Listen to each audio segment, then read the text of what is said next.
فلا أقسم بمواقع النجوم وإنه لقسم لو تعلمون عظيم إنه لقرآن كريم في كتاب مكنون لا يمسه إلا المطهرون تنزيل من رب العالمين.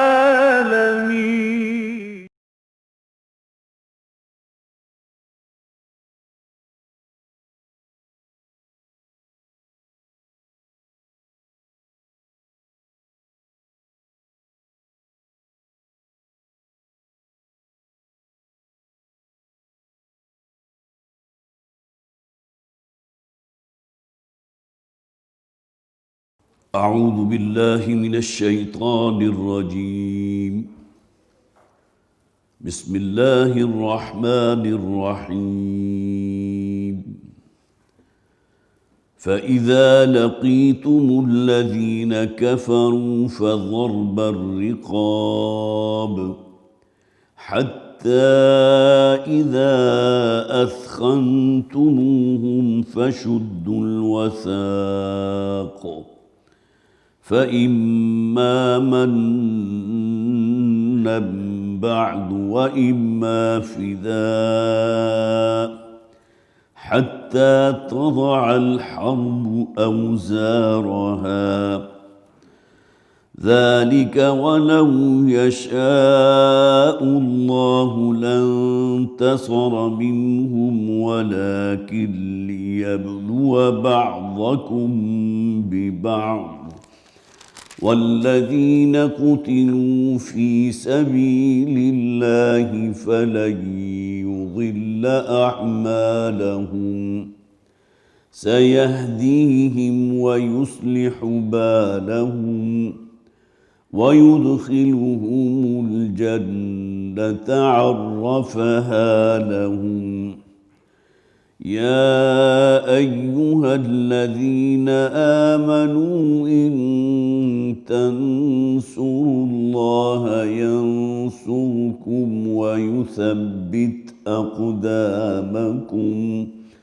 والذين كفروا فتعسا لهم وأضل أعمالهم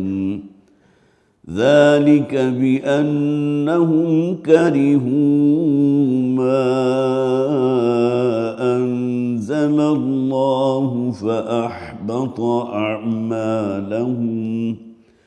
أفلم يسيروا في الأرض فينظروا كيف كان عاقبة الذين من قبلهم دمر الله عليهم وللكافرين أمثالها. صدق الله العظيم. رب اشرح لي صدري ويسر لي أمري واحلل عقدة من لساني يفقهوا قولي. اللهم ألهمنا رشدنا وأعذنا من شرور أنفسنا آمین یا رب العالمین. حضرات 2 ہفتے قبل ہم نے سورہ محمد صلی اللہ علیہ وسلم کا آغاز کیا تھا. یہ مدنی سورت ہے، کل 4 رکوع ہیں اس میں اور 38 آیات ہیں. اور میں نے عرض کیا تھا یہ 3 سورتوں کا بہت خوبصورت گلدستہ ہے مدنی صورتوں کا، سورہ محمد، سورہ فتح اور سورہ حجرات. اس کے شروع میں بھی ہم نے 13 یا 14 مکی صورتیں پڑھی اور اس کے بعد پھر مکی صورتوں کا اعادہ ہو رہا ہے. پھر وہی انداز ہے جو مکی صورتوں کے اسالیب ہیں. پھر دوسری بات یہ تھی کہ یہ سورہ مبارکہ جو ہے اس کا زمانہ نزول ہے غزوہ بدر سے قبل کا. گویا کہ اب وہ معاملہ جو مسلمانوں کا مکہ میں رہتے ہوئے تھا کہ انہیں منع کر دیا گیا تھا کہ تمہیں اپنے خلاف کوئی کتنا ہی اقدام کر لے، لیکن تمہیں اپنی مدافعت میں بھی ہاتھ نہیں اٹھانا۔ کفوا ایدیکم۔ اور اس کے بعد دوران سفر ہجرت وہ آیہ مبارکہ بھی نازل ہو گئی تھی جو سورہ حج میں ہم نے پڑھی، اذن للذین یقاتلون بانہم ظلموا وان اللہ علی نصرہم لقدیر۔ اب ان لوگوں کو کہ جن پر ظلم ہوا تھا، جو یہاں مکہ سے نکال باہر کیے گئے، انہیں ہم اجازت دے رہے ہیں۔ اب ان کے لیے گویا کہ یہ اللہ تعالیٰ کی طرف سے انہیں اجازت مرحمت فرما دی گئی کہ اب وہ اینٹ کا جواب پتھر سے دیں گے۔ اب گویا کہ مقابلہ ہوگا تو کھلے میدان میں ہوگا، دو بدو ہوگا، اور یہاں ایسا نہیں ہوگا کہ کفر اور شرک کا کچھ ہی کریں تمہیں اپنی حفاظت میں بھی کوئی قدم نہیں اٹھانا، یہاں اب تمہیں گویا کہ اینٹ کا جواب پتھر سے دینا ہوگا۔ اس سورہ مبارکہ کے بارے میں حضرت عبداللہ ابن عباس رضی اللہ تعالیٰ عنہ کی رائے ہے، اور یقیناً یہ بہت وقیر رائے ہے، کہ اس کی بھی بہت سی آیات وہ ہیں جو دوران سفر ہجرت نازل ہوئی ہیں، اور خاص طور پر ہجرت کا وہ مرحلہ جب کہ نبی اکرم صلی اللہ علیہ وسلم 3 دن غار ثور میں جو ہے روپوش رہے ہیں، اور آپ نے وہ حکمت عملی اختیار کی تھی، جیسا کہ میں نے عرض کیا تھا کہ بجائے اس کے کہ شمال میں مدینہ کی طرف آپ سفر شروع کرتے، بلکہ آپ نے آغاز جو کیا تو اس حوالے سے کیا کہ پہلے جنوب کی طرف حضور گئے ہیں،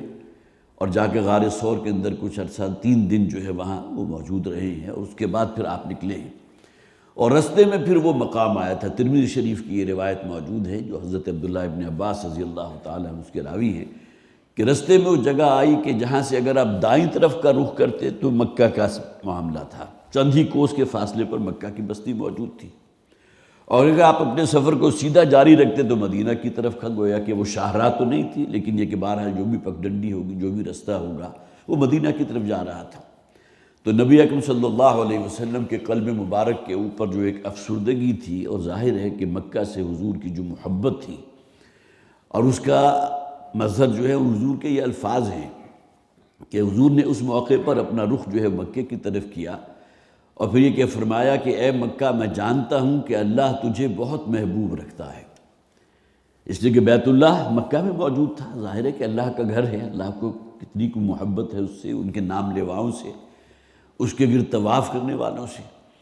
تو اے پروردگار، میں جانتا ہوں مکہ کو تو بہت محبوب رکھتا ہے، اور مکہ مجھے بھی پسند ہے، میں بھی محبوب رکھتا ہوں مکہ کو، بیت اللہ کو، لیکن کیا کروں کہ یہاں کے رہنے والے مجھے توحید پر قائم نہیں رہنے دے رہے، وہ میری جان کے دشمن ہو چکے ہیں۔ لہذا بہت ہی ایک حسرت کا انداز تھا نبی اکرم صلی اللہ علیہ وسلم کا۔ اللہ کا حکم ہے، ظاہر ہے کہ آپ کو جانا تو ہے، لیکن یہ کہ اس کو اگر ہم اپنے اوپر طاری کریں کہ ہماری جو کوئی جنم بھونی ہے اس کے ساتھ ہمیں جو ایک بہرحال لگاؤ ہوتا ہے، اور پھر یہ کہ جہاں آپ کا بچپن گزرا ہو، جہاں آپ کی نوجوانی گزری ہو، جوانی گزری ہو، اور اس کے بعد آپ نے کامیاب ترین تاجر کی حیثیت سے بھی کام کیا تو مکہ میں رہتے ہوئے کیا، اور مکہ کے لوگوں کی آنکھوں کا تارا تھے حضور صلی اللہ علیہ وسلم، لیکن یہ کہ آپ کا اور اہل ایمان کا یہی جرم تھا نا کہ وہ توحید کے قائل تھے، وہ ان دیویوں اور دیوتاؤں کے منکر ہو گئے تھے کہ جن کو اہل مکہ اور مشرکین جو ہے اپنا رب مانتے تھے، اپنا خدا مانتے تھے، اپنا حاجت روا مانتے تھے۔ تو حضور صلی اللہ علیہ وسلم کے یہ الفاظ جو ہیں کہ اے مکہ، میں خوب جانتا ہوں کہ اللہ تعالیٰ تجھ سے محبت کرتا ہے، اور تو بھی اللہ سے محبت کرتا ہے، لیکن یہ کہ بہرحال یہاں بستی کے رہنے والے جو ہیں مجھے اب یہاں میری جان کے دشمن ہو چکے، اور مجھے یہاں جو ہے رہنے نہیں دے رہے، توحید پر عمل کرنے نہیں دے رہے۔ بہرحال یہ اصل میں شان نزول تھا، جو آیات ہم پڑھ چکے ہیں، بہرحال اس کا تھوڑا سا میں خلاصہ اور عرض کر دیتا ہوں۔ یہ سورہ مبارکہ شروع ہو رہی الذین کے الفاظ سے، جیسا کہ میں نے عرض کیا تھا بڑا یونیک انداز ہے، کوئی صورت ایسے شروع نہیں ہوئی،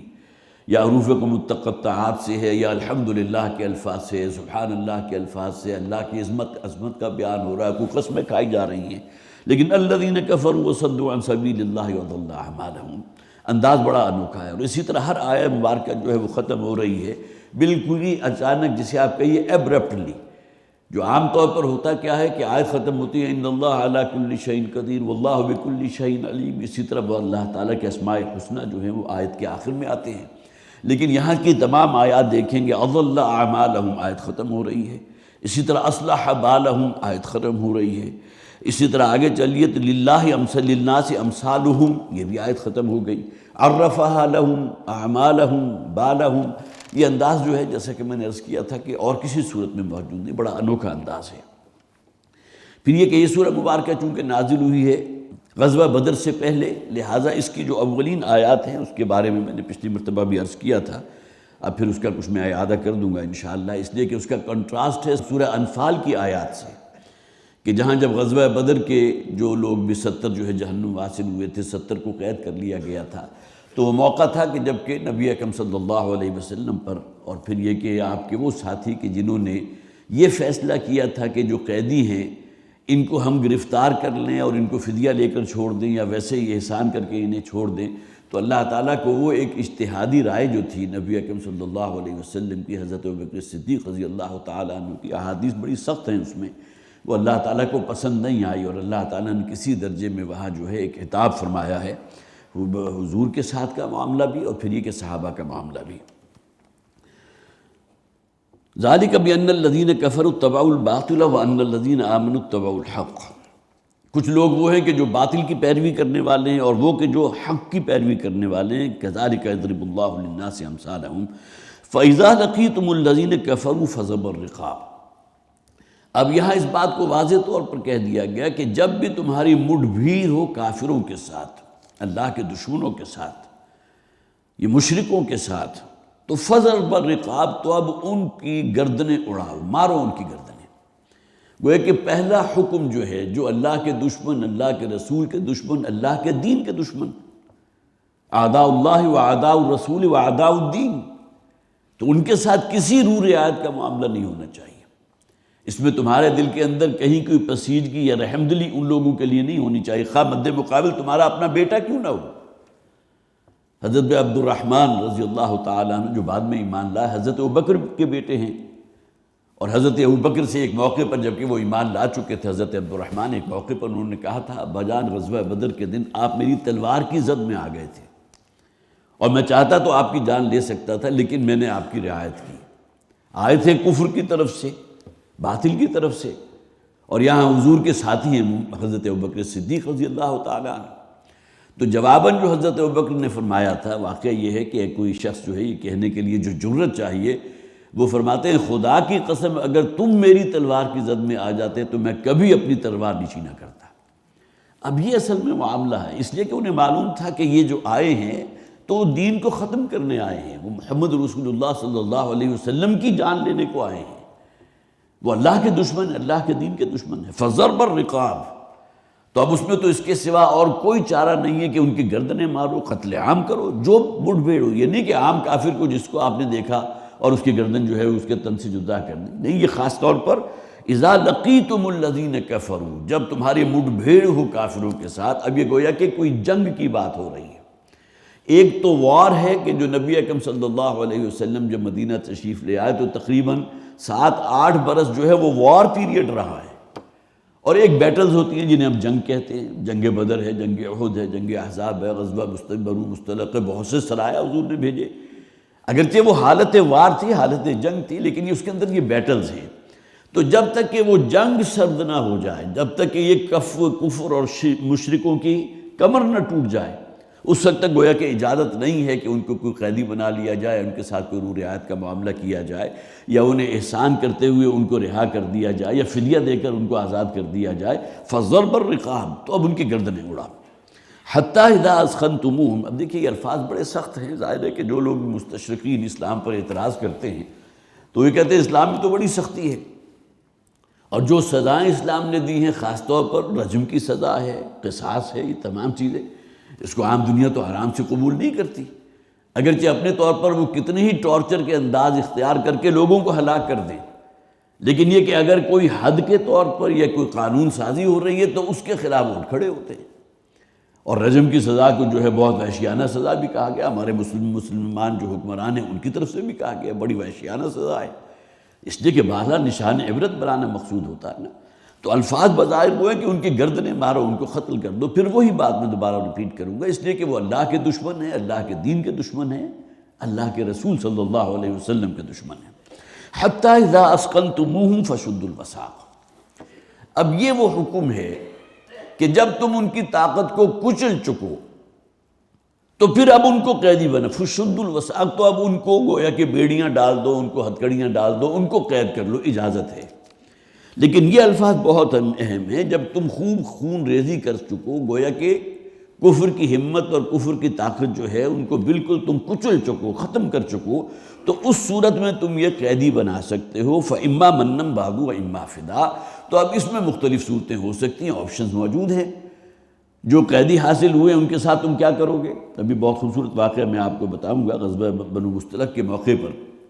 جو ہوا تھا حضور کے ساتھ، لیکن یہ دو آپشنز موجود ہیں کہ اگر چاہو تو ان کو فدیہ دے کر ان سے کوئی رقم جو بھی ان کے لواحقین ہیں انہیں کہہ دو، اور غزوہ بدر کے جو قیدی تھے ان سے 1000 سے لے کر اور 4000 دینار یا درہم کی رقم ان سے وصول کی گئی تھی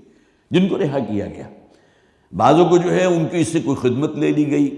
مسلمان بچوں کی تعلیم کا جو ہے کوئی انہیں کہہ دیا گیا کہ تم اتنے بچوں کو جو ہے تعلیم دے دو اتنے عرصے کے لیے تو ہم تمہیں چھوڑ دیں گے۔ یہ معاملہ تھا نبی اکرم صلی اللہ علیہ وسلم کی کمال رحمت کا، کمال شفقت کا۔ لیکن یہ کہ سورہ انفال کی آیت جو ہم نے پچھلی مرتبہ پڑھی تھی اس میں اللہ تعالیٰ کی طرف سے واقعتاً سخت وعید تھے کہ اگر تم نے یہ معاملہ اللہ تعالیٰ کی طرف سے پہلے ہی ایک طے نہ کیا گیا ہوتا اور پھر یہ کہ اللہ تعالیٰ تمہیں معاف نہ کر چکا ہوتا تو پھر اے مسلمانوں اللہ کا عذاب تمہارا منتظر تھا۔ عذاب عظیم کے نام آیا ہے وہاں اس طرح، بڑا عذاب اللہ کا منتظر تھا۔ اب اس میں نے چند باتیں نوٹ کی تھی اس لیے کہ یہ تفصیل جو ہے نا کہ مسلمان معاشرہ یا مسلمان ریاست اگر جنگ ہو اور قیدی ہاتھ میں، اب تو اصل میں معاملات بالکل تلپٹ ہو چکے۔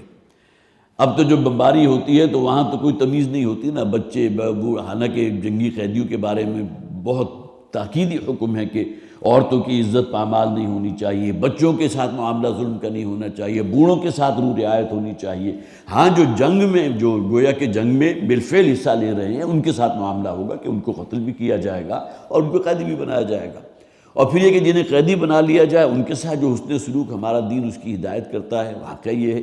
کہ نبی اکرم صلی اللہ علیہ وسلم کی واضح جو ہے وہ تعلیمات موجود ہیں کہ جو بھی تمہارے غلام ہیں اگر قیدی بنایا جائے گا تو غلام کے طور پر مسلمان میں تقسیم کیا جائے گا، لیکن غلامی کے اس تصور کو ذہن میں نہ لائیے۔ اس میں سوائے یہ کہ وہ آقا جو ہے اسے مارے پیٹے، حضور نے تو مارنے سے سختی سے منع کیا ہے، اور خاص طور پر اگر کوئی غلطی ہو جائے تو اس میں عفو و درگزر سے کام لینا اس کی تاکید کی ہے۔ بلکہ نبی اکرم صلی اللہ علیہ وسلم کے تو الفاظ یہ ہیں کہ قیدیوں کو اپنا بھائی سمجھو، وہ بھی تو انسان ہے نا، ان کو وہی کھلاؤ، گویا کہ اپنے غلاموں کے بارے میں ہے، وہ قیدی جو غلام کی حیثیت سے کسی مسلمان کی ملکیت میں دے دیا گیا ہو، جو خود کھاتے ہو وہ ان کو کھلاؤ، جو خود پہنتے ہو وہ ان کو پہناؤ۔ اب کوئی دین اور مذہب جو ہے کبھی یہ رواداری جو ہے اس کی تعلیم تو نہیں دیتا، ہمارا دین تو اس کی تعلیم بھی دیتا ہے۔ تو مختلف صورتیں جو ہو سکتی ہیں کہ اگر کوئی قیدی جو ہے وہ ہاتھ آ جائیں یا ان کے ساتھ پھر کیا معاملہ ہوگا، تو اس میں دیکھ لیجئے چند باتیں جو میں نے خاص طور پر مختلف تفاسیر کا مطالعہ کر کے نوٹ کی تھی۔ قیدی اگر گرفتار ہونے سے قبل اسلام قبول کر لے، امکان موجود ہے، ابھی آپ نے اسے گرفتار نہیں کیا، اب اس کی جان نہیں لی اور اس نے اسلام قبول کر لیا تو اس کو قیدی بنانے کے بعد آزاد کر دیا جائے گا۔ اب یہ وہ اصول ہیں جو نبی اکرم صلی اللہ علیہ وسلم کی سیرت مطہرہ سے اور آپ کی احادیث سے اخذ کیے گئے ہیں، اور اس کے گویا کہ اس کے بین السطور کوئی نہ کوئی واقعہ موجود ہے۔ جتنے بھی شقات یہاں ہمارے تفاسیر نے لکھی ہیں ان تمام کے اندر گویا کہ بین السطور کوئی نہ کوئی واقعہ موجود ہے جس کی روشنی میں یہ فیصلہ کیا گیا۔ قیدی اگر گرفتار ہونے کے بعد اس نے اسلام قبول کیا ہے تو اب وہ غلام بنا لیا جائے گا، اب آزاد نہیں کیا جائے گا۔ ظاہر ہے جب وہ بے بس ہو گیا، آپ نے اس کی جان تو نہیں لی، لیکن یہ کہ بہرحال وہ قید بن گیا، اسیر ہو گیا۔ اب اگر وہ اسلام قبول کر رہا ہے تو صرف اس بنیاد پر کہ اس نے اسلام قبول کر لیا اسے آزاد نہیں کیا جائے گا۔ ہاں قید ہونے سے پہلے اگر وہ اسلام قبول کر لے اور پھر قیدی کی حیثیت سے آ جائے تو آپ اس کو آزاد کر دیں گے۔ تیسرے یہ کہ اگر وہ اسلام قبول کر لیتا ہے تو اسے غلام بنا کر اس کے ساتھ حسن سلوک کی وہ تاکید، جیسا کہ میں نے عرض کیا، اسے اپنا بھائی سمجھو اور اسے وہی کھلاؤ جو تم خود کھاتے ہو، اسے وہی پہناؤ جو تم خود پہنتے ہو۔ پھر یہ کہ قیدی کے جو بنیادی حقوق ہیں وہ ریاست کی، حکومت کی ذمہ داری ہے۔ قیدی کے لیے کھانا، اس کے لیے کپڑے لتے کا اہتمام، اگر بیمار ہو جائے تو اس کے لیے علاج معالجے کا بندوبست کرنا۔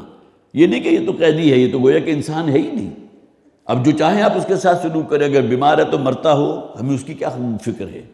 بلکہ یہ کہ یہاں اسی طرح اس کا جو ہے خیال رکھا جائے گا جس طرح انسانی جان محترم ہوتی ہے، اور اس کا خیال رکھا جاتا ہے، اس کے کھانے پینے کا بندوبست کیا جاتا ہے، اس کی رہائش کا بندوبست ہوتا ہے، اس کے کپڑے لتے کا بندوبست ہوتا ہے، اس کے دوا دارو کا بندوبست ہوتا ہے، علاج معالجہ ہوتا ہے، یہ ریاست کی ذمہ داری ہوگی۔ اسی طرح اگر بڑی تعداد میں قیدی ہاتھ لگ جائیں جنہیں قید میں رکھنا بھی ممکن نہ ہو، اب ایسا بھی ہوتا ہے نا کہ مسلمانوں نے ایک بڑا شہر فتح کر دیا، اب وہاں جو آپشن دی جاتی تھی وہ اپنے ذہن میں رکھیے، جو والد محترم اکثر و بیشتر اس کو پیش بھی کیے جاتے تھے، صرف 3 آپشنز تھیں، یا تو اسلام قبول کر لو ہمارے بھائی بن جاؤ گے۔ اب گویا کہ یہ تو وہ قلادہ ہے جو اگر تم اپنی گردن میں ڈال لیتے ہو، اسلام قبول کر لیتے ہو تو مسلمانوں کا سا تمہارے ساتھ سلوک کیا جائے گا، تم آزاد ہوگے۔ اب یہ قیدی نہیں ہے، کسی علاقے کو مسلمانوں نے فتح کیا ہے، وہاں اگر کوئی شخص اسلام قبول کر لیتا ہے تو ہمارا بھائی بن جاؤ گے۔ اگر اسلام قبول نہیں کرتے تو چھوٹے ہو کر رہو، جس کا ذکر قرآن میں ہے، یعطوا الجزیۃ عن ید وہم صاغرون، ذمہ کے طور پر وہ اسلامی ریاست تمہیں قبول کر لے گی لیکن تمہیں جزیہ دینا ہوگا۔ حضرت عمر فاروق رضی اللہ تعالیٰ عنہ کے دور میں جو عظیم فتوحات ہوئی ہیں تو اکثر و بیشتر علاقے اسی طرح کے تھے، جہاں اگر کوئی عیسائی ہے تو کسی کو جبراً مسلمان نہیں کیا گیا، کسی کے ساتھ کوئی معاملہ ٹارچر کا نہیں کیا گیا کہ اپنے آبائی دین کو یا جو بھی تمہارا خاندانی دین ہے اسے چھوڑ کر لازماً اسلام قبول کرو، آپشن دی گئی، ذمہ بن کر رہو۔ اسلام کا قانون اگر تمہارا کوئی شخص زنا کرے گا تو اس کا بھی رجم ہوگا، اس لیے کہ قانون اسلام کا ہے، چوری کرے گا تو اس کا ہاتھ کاٹا جائے گا۔ یعطوا الجزیۃ عن ید وہم صاغرون، ہاں وہ دوسرے درجے کے شہری شمار ہوں گے، ان کے اوپر کچھ پابندیاں ہوں گی، وہ ذمی ہوں گے، لیکن ذمی کی بھی، اس کی بھی جان، اس کی مال، اس کی عزت، اس کی آبرو، ہر شے اسی طرح محترم ہے جس طرح کسی مسلمان کی، اور اس سے بھی آگے بڑھ کر ان کی عبادت گاہیں بھی محترم ہیں، جس طرح تم اپنی مساجد کی حفاظت کرتے ہو یہی معاملہ ان کی عبادت گاہوں کے ساتھ بھی ہوگا، اس لیے کہ ایک ایگریمنٹ ہو چکا ہے۔ اب وہ ذمی کی حیثیت سے اس مسلمان ریاست کے شہری ہیں، لیکن یہ کہ بہرحال ان کے ساتھ معاملہ ہوگا۔ اب یہاں صورتحال کیا بنے گی کہ وہ گویا کہ ذمی بنا دیے جائیں گے اور جزیہ انہیں دینا ہوگا۔ اگر کفر کی طاقت جو ہے مکمل طور پر کچل دی گئی ہو تو اب یہاں اختیار دیا گیا ہے کہ بلا معاوضہ بغیر کسی فدیے کے بھی آپ قیدیوں کو رہا کر سکتے۔ وہی بات جیسا کہ میں نے عرض کیا تھا، غزوہ بدر کے موقع پر یہ معاملہ کسی درجے میں پورا نہیں ہو سکا تھا کہ ابھی تو کفر کچلا تو نہیں گیا، ابھی تو صرف ایک بیٹل ہے کہ جس میں مسلمانوں کو فتح حاصل ہوئی ہے، وہ غزوہ بدر تھی۔ لہذا وہاں اگر یہ فیصلہ کیا جاتا کہ آپ قیدیوں کو رہا کر دیں، چھوڑ دیں، فدیہ دے کر آزاد کر دیں یا ویسے ہی آزاد کر دیں، تو یہ فیصلہ وہ تھا جو اللہ کی منشا کے مطابق نہیں تھا۔ لہذا یہاں جو فیصلہ کیا گیا، جو عام طور پر جو چیزیں طے ہیں وہ یہ ہیں کہ اگر کفر کی طاقت مکمل طور پر کچل دی جائے تو بلا معاوضہ بھی قیدیوں کو آزاد کیا جا سکتا ہے۔ گویا کہ یہ اختیار جو والی ریاست ہے اس کے پاس ہے، وہ اگر حکم دے گا تو ان کو آزاد کر دیا جائے گا۔ پھر یہ کہ نبی اکرم صلی اللہ علیہ وسلم کی اپنی سیرت میں بھی، اور پھر یہ کہ بعد میں صحابہ کرام کے دور میں یہ بھی ہوا ہے کہ اگر کوئی مشرک قیدی ہاتھ آ گئے ہیں تو ان کو واپس کر کے ان کے بدلے میں گویا کہ تبادلہ جس کو کہتے ہیں، مسلمان قیدیوں کو آزاد کرا لیا گیا۔ یہ شق بھی حضور کے اپنے دور میں موجود رہی، اس کی بھی چند احادیث کی مثالیں اس کی موجود تھیں کہ نبی اکرم صلی اللہ علیہ وسلم نے یہ بھی کیا کہ ایک قیدی کو یا 2 قیدیوں کو دے کر 4 یا 5 جو ہیں اپنے مسلمانوں کو آزاد کروا لیا۔ تو گویا کہ تبادلے کا امکان بھی ہے قیدیوں کے ساتھ۔ اسی طرح کوئی خدمت ہے، کوئی تعلیم ہے، کسی کے پاس کوئی ہنر ہے جسے آپ اسمال انڈسٹریز کہتے ہیں، یا کوئی اور جسے آپ وہ ہاؤس جو عام طور پر گھروں میں بیٹھ کر جو کام کرتے ہیں، اس قسم کا کوئی ہنر ہے، تو یہ بھی گویا کہ بطور معاوضہ انہیں لے کر اسی معاشرے کے اندر جذب کر دیا جائے گا، اور پھر یہ ہے کہ اس کے فدیے کے بعد پھر جب وہ ان کے ساتھ وہ کمٹمنٹ کا معاملہ پورا ہو جائے تو ان کو آزاد کر دیا جائے گا۔ اب یہ مختلف چیزیں ہیں کہ جو بہرحال سیرت سے ماخوذ ہیں، احادیث مبارکہ سے ماخوذ ہیں کہ مسلمانوں کو اللہ تعالیٰ فتح عطا فرما دے، اور قیدی جسے آپ وہ جنگ کے قیدی کہتے ہیں وہ اگر ہوں تو ان کے ساتھ کیا کیا معاملات ہو سکتے ہیں، رواداری کی کہاں تک اجازت ہے، پھر ان کے ساتھ حسن سلوک کس درجے کا ہونا چاہیے، انہیں کس صورت میں آزاد کیا جا سکتا ہے، اور پھر یہ کہ ان سے کوئی معاوضہ لے کر یا کوئی خدمت لے کر ان کو آزاد کیا جا سکتا ہے، یا تبادلے کے اندر جو ہے ایکسچینج بھی ہو سکتا ہے۔ یہ تمام سوالات اپنی جگہ بہت اہم تھے، اور جیسا کہ میں نے عرض کیا اس کے اوپر پھر ہمارے فقہاء نے بہت ہی لمبی چوڑی بحثیں بھی کی ہیں، کچھ نتائج اخذ کیے جن کا خلاصہ میں نے آپ کے سامنے رکھا۔ یہ جنگ یمامہ کا ایک واقعہ ہے جو پچھلی مرتبہ بیان ہونے سے رہ گیا تھا۔ نبی اکرم صلی اللہ علیہ وسلم ہی کے دور میں، اسی لیے غزوہ یمامہ کہتے ہیں، جنگ یمامہ، اس میں جو ایک سردار تھا ان کا ثمامہ اس کا نام تھا، وہ گرفتار ہو گیا۔ ارے مسلمانوں کو فتح ہوئی الحمدللہ، اور حضور نے جو ہے اس علاقے پر قبضہ بھی کیا، اور وہ شخص گرفتار ہو کر حضور کے سامنے پیش کیا گیا، ثمامہ اس کا نام تھا۔ تو نبی اکرم صلی اللہ علیہ وسلم نے، یہ بخاری اور مسلم دونوں میں موجود ہے، حضور صلی اللہ علیہ وسلم نے اس سے سوال کیا کہ تمہیں اندازہ ہے کہ میں تمہارے ساتھ کیا سلوک کرنے والا ہوں؟ تو ظاہر ہے کہ اپنی قوم کا سردار تھا، ذہین انسان تھا، اس نے کہا کہ آپ کے پاس اختیار ہے، اگر آپ چاہیں تو اپنی تلوار جو ہے میرے خون سے رنگین کر دیں، گویا کہ میری جان لے لیں، لیکن اس صورت میں آپ ایک سردار کے خون سے اپنی تلوار خون آلودہ کریں گے، ایک عزت والے شخص کے خون سے۔ اور دوسری آپشن یہ بھی آپ کو حاصل ہے کہ آپ چاہیں تو میرے ساتھ معاملہ رواداری کا کریں، عفو درگزر کریں، مجھے آزاد کر دیں، مجھے معاف کر دیں۔ تو نبی اکرم صلی اللہ علیہ وسلم سردار تھا، حالانکہ سردار ہاتھ میں آ جائے تو اس کے بعد تو پھر بہت کچھ منوایا جا سکتا ہے عام حالات میں، لیکن نبی اکرم صلی اللہ علیہ وسلم نے اسے آزاد کر دیا، ٹھیک ہے۔ اور ایسی بہت سی مثالیں، جیسا کہ میں نے عرض کیا تھا کہ حضور کے طبیعت کے اندر جو رافت تھی، جو رحمت تھی، جو وہ ایک شفقت اور نرم دلی کا معاملہ تھا۔ اب یہ شخص اتنا متاثر ہوا ثمامہ کہ وہ پھر گیا ہے اور اپنے گھر جا کر اس نے غسل کیا ہے، نہایا دھویا ہے، صاف ستھرے کپڑے پہن کر، حضور ابھی وہیں قیام پذیر تھے، حضور کی خدمت میں حاضر ہو گیا شام میں۔ کچھ ہی دیر کے بعد دیکھا حضور نے تو چلا آ رہا ہے، اور آ کر وہ گویا کہ حضور کے ہاتھ پر اس نے اسلام قبول کر لیا۔ اب یہ جو عام طور پر کہا جاتا ہے نا کہ اگر آپ آزاد کر دیں گے یا یہ کہ اس کی جان بخشی کر دیں گے تو اس میں اس آپ کے حسن سلوک سے متاثر ہو کر بھی تو کوئی شخص اسلام لا سکتا ہے نا۔ ایک جنگ کے موقع کا آپ کو واقعہ یاد ہے کہ ایک کافر کے ہاتھ میں جو ہے کہیں حضور کی وہ نیند آ گئی تھی، آپ ایک درخت کے سائے تلے لیٹے ہوئے تھے اور آپ کی تلوار اوپر لٹک رہی تھی۔ یہ واقعہ آپ نے پڑھا بھی ہوگا، مجھے یاد ہے کہ 8ویں 9ویں میں یا اس سے بھی پہلے کی کلاسز کے اندر ہم نے یہ واقعات پڑھے تھے، حضور کے عفو درگزر کا معاملہ۔ تو اس شخص نے وہ جو ہے حضور کی ہی تلوار اپنے ہاتھ میں پکڑی اور حضور کو اٹھا کر کہا کہ اب تمہیں میرے ہاتھ سے کون بچا سکے گا؟ تو نبی اکرم صلی اللہ علیہ وسلم نے فرمایا میرا اللہ۔ اب صرف ان الفاظ کا جو رعب اس کے اوپر طاری ہوا وہ کانپنے لگا اور اس کے ہاتھ سے تلوار گزر گئی۔ ظاہر ہے کہ اللہ کی تو قدرت کاملہ ہے نا، جیسے کہ حدیث کے الفاظ ہیں کہ انسانوں کے دل اللہ کی 2 انگلیوں کے مابین ہوتے ہیں، جدھر چاہتا ہے ان دلوں کو موڑ دیتا ہے۔ اب ان الفاظ کی ہیبت ایسی تھی کہ اس شخص کے جو ہے وہ ہاتھ کانپے اور اس کی تلوار جو ہے زمین پر گر گئی۔ حضور نے وہ تلوار ہاتھ میں اٹھا لی اور حضور نے فرمایا کہ اب تم بچاؤ کہ تمہیں جو ہے میرے ہاتھ سے کون بچائے گا، اب تو تلوار میرے پاس ہے نا۔ اب وہ گڑ گڑانے لگا، کریم ابن کریم، آپ تو بہت ہی کریم ہیں، بہت ہی نرم دل ہیں، آپ تو عفو درگزر کا پیکر ہیں۔ لہذا حضور نے اسے معاف کر دیا، لیکن اسے چند وعدے لی کہ آئندہ کبھی مسلمانوں سے مقابلے کے لیے نہیں آؤ گے، اور چند باتیں اور اس کے ساتھ کہیں اور پھر اس کو معاف کر دیا۔ اگرچہ اس واقعے میں تو نہیں ہے کہ وہ شخص فوراً اسلام لے آیا، لیکن یہ کہ حضور کے حسن سلوک سے کس درجے متاثر ہوا ہوگا۔ اسی طرح یہ قبیلہ یمامہ کا جو سردار تھا یہ بھی متاثر ہوا اور گھر جا کر اس نے غسل کیا، اچھے کپڑے پہنے اور واپس آ کر حضور کی خدمت میں حاضر ہوا اور اسلام قبول کر لیا۔ اسی طرح غزوہ بنو مستلق کا واقعہ ہے۔ اب غزوہ بنو مستلق وہی ہے کہ جس میں حضرت عائشہ صدیقہ رضی اللہ تعالی عنہ پر، یہاں عبداللہ ابن ابی بھی حضور کا ہم سفر تھا، دیکھیے ہے غزوہ لیکن حضور کے ساتھ اس جنگ میں شریک ہے،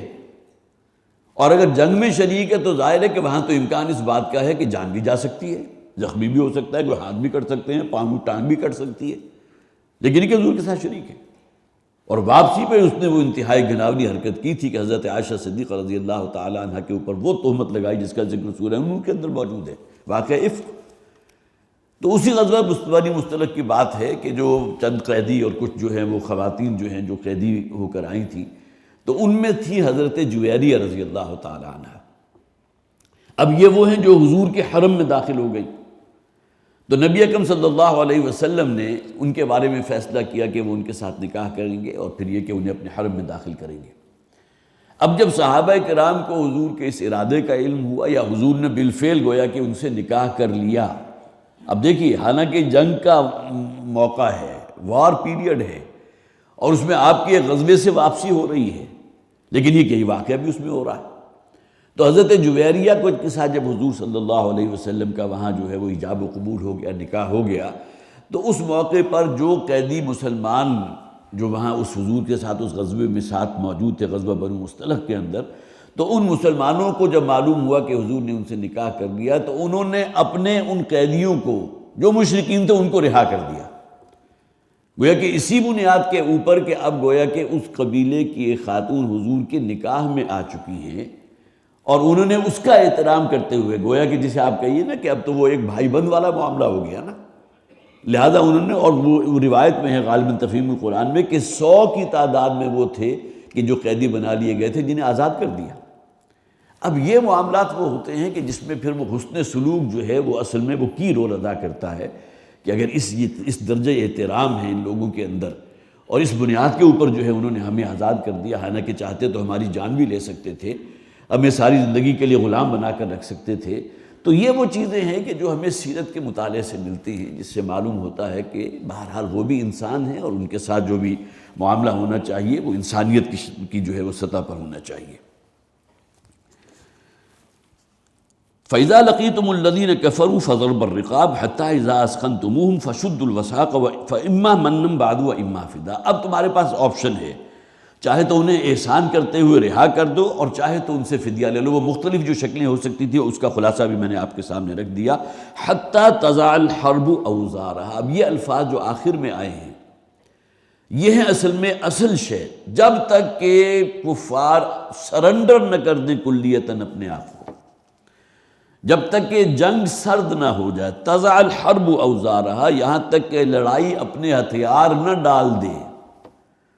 گویا کہ اب کفر کی طاقت کچلی گئی ہے، اس صورت میں اجازت ہے کہ ان کو آزاد کر دیا جائے یا کوئی احسان کرتے ہوئے ان کو بلا فدیہ ہی جو ہے وہ رہا کر دیا جائے، یا ان سے کوئی خدمت لے لی جائے، یا یہ کہ ان کو جو ہے فدیہ دے کر آزاد کیا جائے۔ ذالک ولو یشاء اللہ لانتصر منہم، یہ اللہ تعالیٰ نے جو بیان فرمایا، اگرچہ اللہ تعالیٰ اس پر قادر تھا کہ وہ خود ان سے بدلہ لے سکتا، اللہ کا تو ایک امر کن ہوتا اور پورا کا پورا 1000 کا لشکر جو غزوہ بدر کے موقع پر آیا تھا سبام کے تمام لوگ ہلاک ہو جاتے۔ وَلَٰكِن لِيَبْلُوَ بَعْضَكُم بِبَعْضٍ، بلکہ اللہ تعالیٰ تو بعض کو بعض کے ذریعے آزماتا ہے، یہ اللہ کی سنت ہے آزمانا۔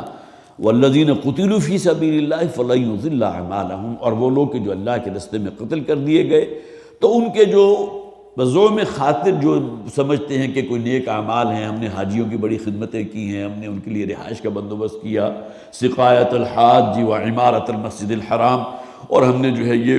مسجد حرام کی بڑی خدمت کی ہے، تو یہ ان میں سے کوئی عمل ان کے کسی کام نہیں آئے گا، ان کے تمام اعمال ضائع قرار دے دیے جائیں۔ فَلَن يُضِلَّ أَعْمَالَهُمْ، اللہ تعالیٰ ان کے اعمال کو ضائع نہیں کرے گا۔ سَيَهْدِيهِمْ وَيُصْلِحُ بَالَهُمْ، اور اللہ تعالیٰ انہیں ہدایت بھی دے گا اور ان کے معاملات کو بھی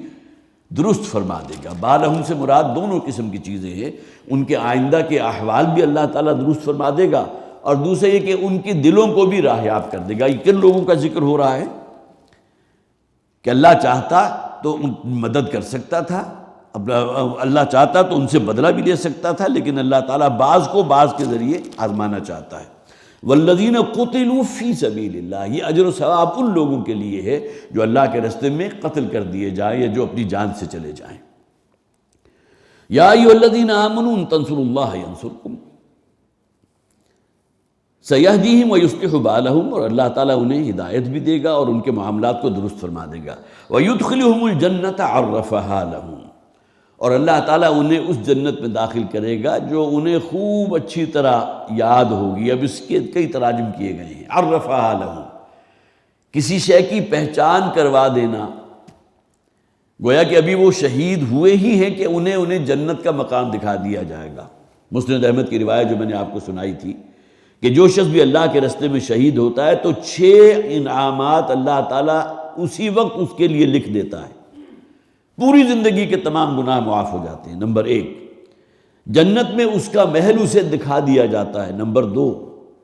انتہائی خوبصورت بڑی آنکھوں والی حوروں سے اس کا نکاح کر دیا جاتا ہے۔ نمبر 3، عذاب قبر سے بچا لیا جاتا ہے۔ نمبر 4، نمبر 5، قیامت کے دن کی سختی سے محفوظ رہے گا، وہ یوم حشر جو ہے جس کی سختی اور جس کی غلظت کا قرآن میں ذکر ہے۔ اور نمبر 6، زیور ایمان سے اسے آراستہ کر دیا جاتا ہے۔ یہ آراستگی ظاہر کی بھی ہو سکتی ہے، اور پھر یہ کہ وہ نور اللہ تعالیٰ اسے عطا فرما دیتا ہے جس کا ثانی اور کوئی نہیں ہوتا۔ یہ 6 نقد انعامات اسے مل جاتے ہیں۔ ان میں سے ایک وہ بھی ہے کہ جس میں جنت کا جو محل اس کے لیے اللہ تعالیٰ نے متعین کیا وہ اسے دکھا دیا جاتا ہے۔ یا ایھا الذین آمنوا، ایک مفہوم عرفہا لہم کا یہ بھی عرفہ کے معنی ہوتا ہے کسی شے کو معطر کر دینا، تو اللہ تعالیٰ اس کے لیے جنت اور اس کے باغات کو معطر فرما دے گا، یہ بھی مفہوم اس کا بیان کیا گیا تفاسیر میں۔ یا ایھا الذین آمنوا ان تنصروا اللہ ینصرکم ویثبت اقدامکم۔ اب یہاں عمومی میں اور آپ مراد مسلمان مراد ہیں، اور انہیں یہ وعدہ اللہ تعالیٰ کا یاد دلایا جا رہا ہے، اگر تم اللہ کے مددگار بنو گے تو اللہ تعالیٰ تمہاری لازماً مدد کرے گا۔ ان تنصروا اللہ ینصرکم، اب یہ 2 طرفہ عمل ہے۔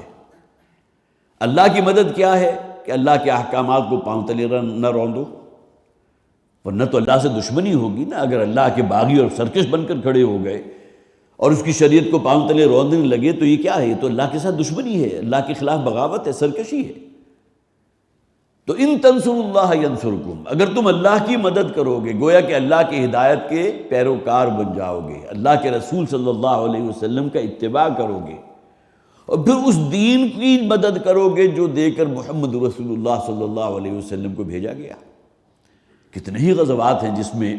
کتنے صحابہ کرام کی شہادتیں ہوئی ہیں، ان کا خون جو ہے زمین میں جذب ہوا ہے۔ یہ تمام معاملات کیوں ہوئے؟ اس لیے کہ وہ اللہ کے دین کی مدد کر رہے تھے، وہ دست و بازو تھے حضور کے۔ من انصاری اللہ، کون ہے میرا مددگار اللہ کی طرف، اللہ کے دین کی طرف؟ وہ دین کے غلبے کی جد و جہد تھی نا، جس کا نقطہ آغاز جو ہے غزوہ بدر ہے۔ آخر چند 7 یا 8 صحابہ بھی تو شہید ہوئے اس میں۔ غزوہ احد کے موقع پر 70 صحابہ کرام کی شہادت ہوئی، جن میں حضرت حمزہ رضی اللہ تعالیٰ عنہ جیسے صحابی بھی تھے، حضرت مصعب بن عمیر جیسے بھی تھے، اور کتنے ہی جلیل القدر صحابہ تھے کہ جن کی شہادت ہوئی ہے۔ تو گویا کہ اپنے ساتھیوں کی جانوں کا نذرانہ پیش کیا ہے محمد رسول اللہ صلی اللہ علیہ وسلم نے غلبہ دین کی اس جد و جہد کے لیے۔ ظاہر ہے کہ غزوہ احد اس حوالے سے مسلمانوں کے لیے بہت ہی، جسے آپ کہیے بہت بڑا ایک اللہ کی طرف سے ایک معاملہ جو ہے کہ عتاب کا بھی تھا، کہ جس درے کی حفاظت کے لیے حضور نے متعین کیا تھا 50 تیر اندازوں کو، انہوں نے امیر کی حکم نہیں مانا،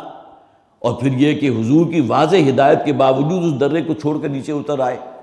اور مسلمانوں کے ساتھ جو مال غنیمت تھا جس میں گھوڑے بھی تھے، تلواریں بھی تھیں، سامان حرب بھی تھا، اور بھی کچھ ہوگا، ظاہر ہے کہ درہم و دینار تو نہیں ہوتا جو انسان جنگ میں لے کر آتا ہے، تو اس کو حاصل کرنے میں مصروف ہو گئے، جس کے اوپر قرآن حکیم میں تبصرہ کیا گیا کہ منکم من یرید الدنیا ومنکم من یرید الآخرہ۔ اسی موقع پر یہ آیت مبارکہ نازل ہوئی کہ تم میں ابھی بھی ایسے لوگ موجود ہیں جو دنیا کے طالب ہیں، جنہیں مال غنیمت اللہ کے رسول کے حکم سے زیادہ مقدم نظر آیا، اور انہوں نے درے کو چھوڑا اور نیچے اتر کر جو ہے وہ پھر گویا کہ اس مال غنیمت کو حاصل کرنے میں لگ گئے۔ اس کا نتیجہ نکلا تھا کہ اللہ تعالیٰ کی طرف سے ایک سزا دی گئی تھی قرآن حکیم میں، تو خاص طور پر سورہ آل عمران کے اندر غزوہ احد کا بڑی تفصیل کے ساتھ ذکر موجود ہے، اس کا کوئی مطالعہ کیجئے۔ تو ان تنصروا اللہ ینصرکم، اگر تم اللہ کے مددگار بنو گے تو اللہ تمہاری مدد کرے گا۔ ایسا نہیں ہے کہ تم اللہ کے احکامات اور اللہ کی شریعت کو پاؤں تلے رونتے رہو، اور پھر یہ وہی بات ہے کہ جب کہ سکوت ڈھاکا ہوا تھا، آپ کو یاد ہوگا کہ حرمین میں جس طرح دعائیں مانگی گئی تھی، قنوت نازلہ پڑھا گیا، وہ تہجد کے وقت اٹھ کر جو ہے امام کعبہ جو ہے دعا مانگ رہے ہیں، سب کچھ ہو رہا ہے، لیکن بہرحال وہ معاملہ تو ہو کر رہا، اللہ تعالیٰ نے تو کسی کی کوئی دعا نہیں سنی، اس لیے کہ بہرحال وہ پہلی شرط تو ہم پوری نہیں کر رہے۔ ان تنصروا اللہ ینصرکم، جیسے کہ کہا گیا نا، تم مجھے یاد رکھو میں تمہیں یاد رکھوں گا، فاذکرونی اذکرکم، بلکہ ذکر کے معنی یہ بھی ہے نا، تم میرا ذکر کرو میں تمہارا ذکر کروں گا۔ حدیث قدسی کے اندر الفاظ موجود ہیں کہ اللہ تعالیٰ فرماتے ہیں اگر میرا بندہ مجھے اپنے دل میں یاد کرتا ہے تو میں بھی اسے اپنے دل میں یاد کرتا ہوں، اگر میرا بندہ میرا ذکر کرتا ہے مجلس میں تو میں ملائے اعلیٰ کی مجلس میں اس کا ذکر کرتا ہوں۔ یہ معاملہ دو طرفہ ہوتا ہے کہ انسان خود جو ہے وہ آگے بڑھے، اقدام ہماری طرف سے ہوگا، اللہ تعالیٰ اس کا ریوارڈ عطا فرمائے گا۔ روزے کی جو احکامات ہیں، سورہ بقرہ کا غالباً 23واں رکوع ہے، کون سا رکوع ہے، لیکن یہ کہ اس کے اندر تفصیل سے روزے کے احکامات بھی موجود ہیں، اور یہ بھی کہا گیا وَإِذَا سَأَلَكَ عِبَادِي عَنِّي فَإِنِّي قَرِيبٌ أُجِيبُ دَعْوَةَ الدَّاعِ إِذَا دَعَانِ۔ اے نبی صلی اللہ علیہ وسلم، میرے بندے جب آپ سے میرے بارے میں سوال کریں تو انہیں بتا دیجئے میں ان کے بالکل قریب موجود ہوں۔ مجھ سے مانگنے کے لیے چیخنے پکارنے کی ضرورت نہیں ہے، میں تو تمہاری دل کی آواز کو بھی سنتا ہوں۔ اجیب دعوت الداعی اذا دعان، ہر پکارنے والے کی پکار کو میں سنتا ہوں، اس کا جواب دیتا ہوں، اسے قبول کرتا ہوں، لیکن اس کے لیے شرط کیا ہے؟ فَلْيَسْتَجِيبُوا لِي وَلْيُؤْمِنُوا بِي، تو میرے بندوں کو بھی تو چاہیے نا کہ میرا کہنا مانیں، یہ شرط پوری کرو گے تو اللہ تعالیٰ تمہاری دعائیں سنے گا۔ تو وہی معاملہ یہ ہے، ان تنصروا اللہ ینصرکم، اگر تم اللہ کی مدد کرو گے، اللہ کے مددگار بنو گے، اس دین کو قائم کرنے کے لیے اللہ کے رسول صلی اللہ علیہ وسلم کے دست و بازو بنو گے، یا آج کے دور میں اگر ہم اپلائی کریں گے، دین تو سرنگوں ہیں، اس کے احیاء کے لیے کوشش کرو گے، قرآن سیکھو گے، قرآن کی تعلیمات دوسرے لوگوں تک پہنچاؤ گے، کوئی منظم ہوگے، کوئی عملی جد و جہد کرو گے، تو اللہ تعالیٰ کی مدد اور اللہ تعالیٰ کی تائید اور اللہ کی نصرت لازماً حاصل ہو کر رہے گی۔ وَيُثَبِّتْ أَقْدَامَكُمْ، اور اللہ تعالیٰ تمہارے قدموں کو خوب ثبات عطا فرما دے گا۔ وَالَّذِينَ كَفَرُوا فَتَعْسًا لَهُمْ، اور وہ لوگ کہ جنہوں نے کفر کیا، جو منکر ہو گئے، فَتَعْسًا لَهُمْ، تاس کا لفظ آتا ہے کہ ٹھوکر کھا کر کسی شخص کا منہ کے بل گرنا، جس کے بعد اٹھنا ممکن نہ ہو۔ ہمیں تو معلوم ہے نا، بعض اوقات انسان کھڑے کھڑے ایسا گرتا ہے کہ وہ ہیڈ انجری ہو جاتی ہے، کہ اندر کلاٹنگ ہو گئی، اور اس کے بعد پھر وہ اٹھ ہی نہیں سکتا۔ تو تاس اصل میں آتا ہے تباہی اور بربادی کے لیے بھی، اور یہ بھی ظاہر ہے کہ وہ ہے کہ جس کے بعد انسان جو ہے پھر دوبارہ نہیں اٹھ سکتا، جیسا کہ حضور صلی اللہ علیہ وسلم کے الفاظ ہیں، اگرچہ وہ بددعائیہ الفاظ ہیں ایک انداز میں، کہ جو درہم و دینار ہے، روپیہ پیسہ، یہ دولت، اس کی پرستش کرنے والے، اس کو پوجنے والے، اس کے لیے حرام حلال سب کچھ ایک کر دینے والے، تعس عبد الدینار و عبد الدرہم، وہی لفظ ہے، فتعسا لہم،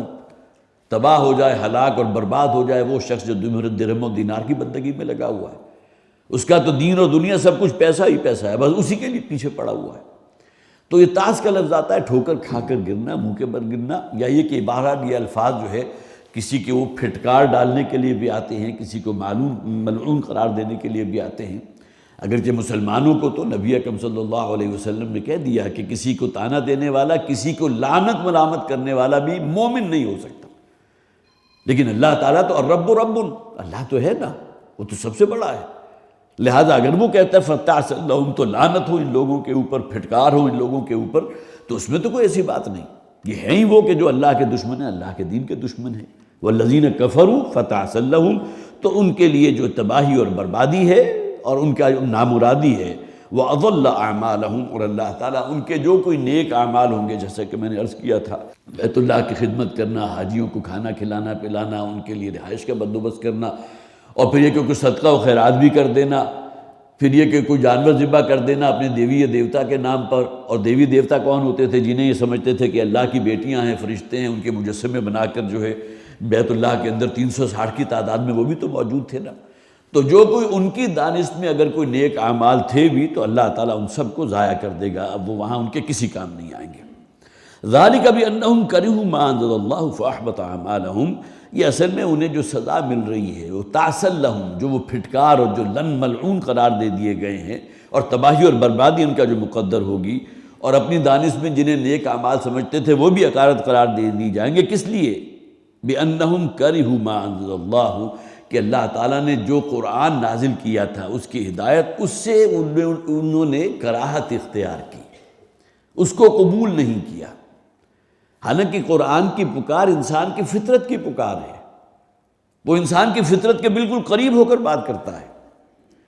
قرآن کو سننے والے کتنے ہی تھے جن کی زبان سے بے ساختہ ہی نکلا، ما ھذا کلام البشر، ایک انسان کا کلام نہیں ہو سکتا، یہ تو معلوم ہوتا ہے کوئی ملکوتی کلام ہے، اس کے اندر وہ تاثیر ہے جو انسان کو اپنی طرف کھینچ لیتی ہے۔ قرآن کے الفاظ کے اندر وہ تسخیر کا جو ہے وہ ایک اللہ تعالیٰ نے ان الفاظ کے اندر وہ رکھا ہوا ہے کہ انسان کے دلوں کو مسخر کر لیتا ہے۔ تو ذالک بانہم کرہوا ما انزل اللہ، جو اللہ تعالیٰ نے نازل کیا یہ قرآن حکیم وہ انہیں پسند نہیں ہے، وہ اس کے باغی اور سرکش ہیں اور اس سے اعلان برات کرتے ہیں، اعلان بیزاری کرتے ہیں۔ فاحبط اعمالہم، لہٰذا ان کے کوئی نیک اعمال اگر ہیں بھی تو وہ ہم نے بالکل اکارت قرار دے دیے۔ اور یہاں ایک معاملہ ایک اس کا یہ بھی مفہوم بیان کیا گیا کہ جو ان کی کاوشیں ہیں، جو کوششیں کر رہے ہیں دین کو مغلوب کرنے کے لیے اور اللہ کے رسول صلی اللہ علیہ وسلم کی دعوت کو رد کرنے کے لیے، وہ تمام کوششیں اور ان کی تمام سعی و جہد اللہ تعالیٰ رائگان قرار دے دے گا۔ یہ بھی تو ان کے اعمال ہیں نا، بڑے منصوبے بن رہے ہیں۔ حضور کے تو قتل کرنے کا منصوبہ تک جو ہے وہ بنا دیا گیا تھا وہاں دارالندوہ کے اندر، جو ان کا جو تھا جہاں بیٹھ کر ان کی جیوری بیٹھا کرتی تھی یا کوئی جرگہ بیٹھا کرتا تھا، فیصلہ کر لیا تھا۔ تو جیسا کہ قرآن حکیم نے بھی کہا نا کہ ان کی تو ایسی ایسی چالیں ہیں کہ جن چالوں کے زیر اثر پہاڑ شاید اپنی جگہ سے ہل جائیں، ایسی ایسی دور اندیش قسم کی پلاننگ انہوں نے حضور کے خلاف کی ہوئی تھی۔ اور ہر قبیلے کا جتنے مختلف قبائل وہاں آباد تھے، ایک ایک نوجوان لے لیا کہ یک بار کی سب کے سب ٹوٹ پڑے محمد پر صلی اللہ علیہ وسلم، تاکہ یہ کہ کسی ایک کے اوپر جو ہے حضور کا خون نہ آ سکے، کسی ایک کے خلاف بنو ہاشم کھڑے نہ ہو جائیں کہ جی انہوں نے جان لیے، کس کس کے خلاف کھڑے ہوں گے، جبکہ تمام قبیلوں کا ایک نوجوان انہوں نے لے لیا۔ تو یہ ان کی آخر پلاننگ، ان کے مکر تھے نا جو نبی اکرم صلی اللہ علیہ وسلم کے خلاف یہ چالیں چل رہے تھے۔ تو فرمایا گیا کہ ذالک بانہم کرہوا ما انزل اللہ فاحبط اعمالہم، تو لہٰذا ان کی وہ تمام کوششیں جو وہ کرتے رہے تھے اس دین کی قوت کو روکنے کے لیے، وہ تمام اللہ تعالیٰ نے رائگان قرار دے دی۔ افلم یسیروا فی الارض فینظروا کیف کان عاقبۃ الذین من قبلہم، کیا کم سے کم دیکھیے نا، یہ مشرکین کا سفر ہوتے تھے، کوئی تجارتی سفر ہے یا کسی اور غرض سے وہ باہر جا رہا ہے، تو قوم سمود کے کھنڈرات کے سامنے سے بھی گزر رہے ہیں، جنوب کی طرف جا رہے ہیں تو یمن کا علاقہ ہے، وہاں قوم عاد کے کھنڈرات ہیں جہاں یہ بہت ہی مہذب بڑی طاقتور قومیں موجود تھی، اور انہیں یہ بھی معلوم تھا کہ یہ ہلاک ہوئی ہیں اللہ کے عذاب کے ذریعے۔ اس کے باوجود گویا کہ نشان عبرت ان کے سامنے موجود ہیں، لیکن اس کے باوجود ٹس سے مس ہونے کو تیار نہیں۔ افلم یسیروا فی الارض، کیا یہ لوگ زمین میں چلتے پھرتے نہیں ہیں، چلت پھرت نہیں کرتے، دیکھتے نہیں ہیں شمال کی طرف جاتے ہوئے؟ قوم سمود کے بستیاں جو ہے مدائن صالح ان کے رستے میں نہیں آتے، جو تباہ شدہ بستیاں ہیں۔ فینظروا کیف کان عاقبۃ الذین من قبلہم، کہ وہ دیکھیں، اب دیکھتے تو تھے اپنی آنکھوں سے، لیکن وہ آنکھیں حیوانی آنکھیں تھیں نا، ان سے انسانوں کا سا دیکھنا تو نہیں دیکھتے تھے کہ جس سے انہیں کوئی عبرت حاصل ہو کہ ہم سے پہلے یہ بڑی مہذب قومیں تھی کہ جن کا یہ انجام ہوا۔ تو کم سے کم یہ کہ انہیں فینظروا، تو وہ دیکھتے کیف کان عاقبۃ الذین من قبلہم، کہ کیا انجام ہوا تھا ان لوگوں کا جو ان سے پہلے ہو گزرے۔ اور ہم نے اسی سورہ مبارکہ میں پڑھا تھا، یا اس سے پچھلی سورت تھی، کہ جس میں کہا کہ ہم نے اہل مکہ کو، یہاں عرب والوں کو تو وہ تمکن نہیں دیا جو پہلی قوموں کو دیا تھا،